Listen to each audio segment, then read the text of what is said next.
The on-guard position is a little bit interesting for a few reasons.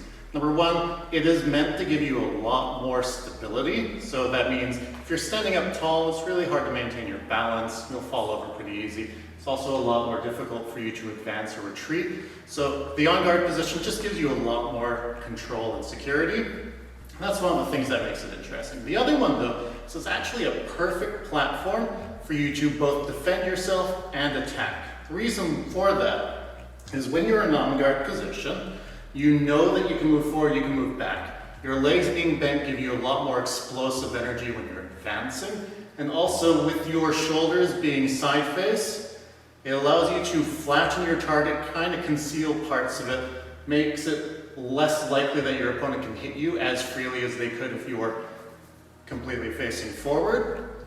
It lends a lot more security. So when you are defending, it shortens, it reduces the size of the target you need to protect.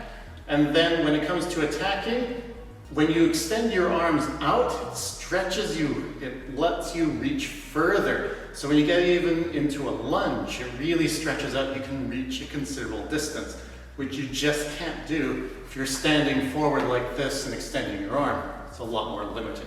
So that's just a few things to look at when we're talking about the on-guard position.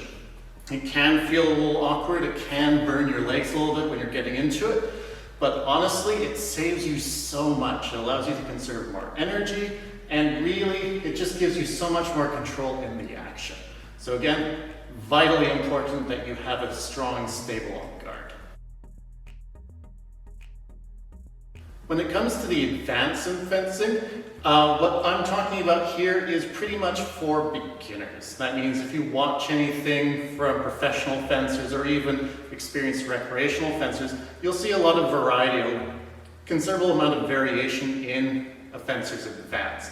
That is, some fencers take really small steps, other fencers take very large steps. We're just focusing on shallow steps right now because it gives you more control, conserves energy, and it makes sure that you're more stable. But the reason why there's a lot of variety is because, like any sport, there are different situations that arise. If your opponent is not prepared, you can do a quick step, catch them off guard, but if you're both pretty cagey and you have a lot of space, you can take big steps. It slows things down, and that's the interesting thing. If you take a big step, logic would suggest that that big step covers more distance and therefore it is faster. It shortens the distance that you need to travel.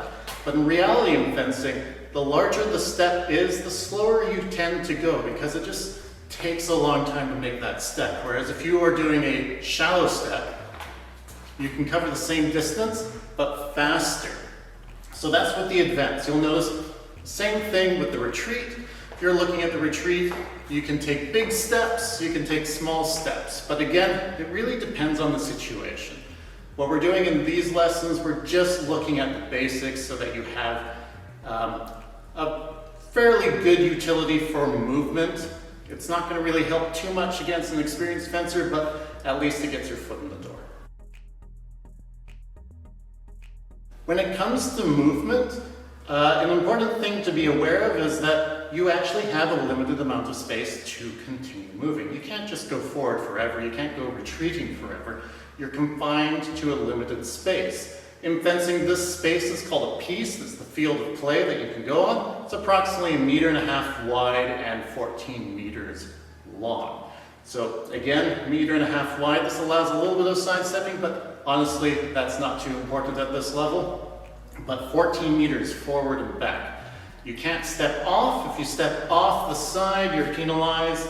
If you step off the back, it's even more serious. Your opponent gets a point. But you are limited to that distance. 14 meters sounds like a lot, but once you start getting moving, your opponent lunges, you're parrying, you're defending yourself, you'll notice that that distance isn't actually nearly as significant, as great to distance as you really thought it was. But yes, so when it comes to movement, you are limited to the distance. It's 14 meters forward, back, 1.5 meters side to side. Last thing we'll talk about is the foil. I'm not going to spend too much time on this because it's actually more relevant for our second lesson than it was in our first one. But when I was explaining that foil is a beginner training weapon, I don't mean that in the literal sense. Traditionally it was, so when you were learning how to fence using a rapier or a court sword several hundred years ago, you would practice with a foil, because if you made a mistake, you don't die, you just get hit.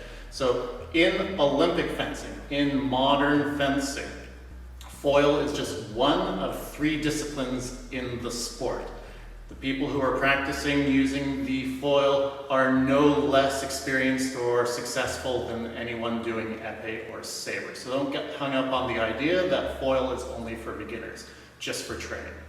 It is an integral element of the sport, and the reason why we start with foil is because it is the gateway to the sport. The foundation elements in foil set you up for learning épée and saber. That doesn't mean you can't just dive straight into épée or saber, but you actually get a lot more out of it if you start with foil first and then segue into épée or saber.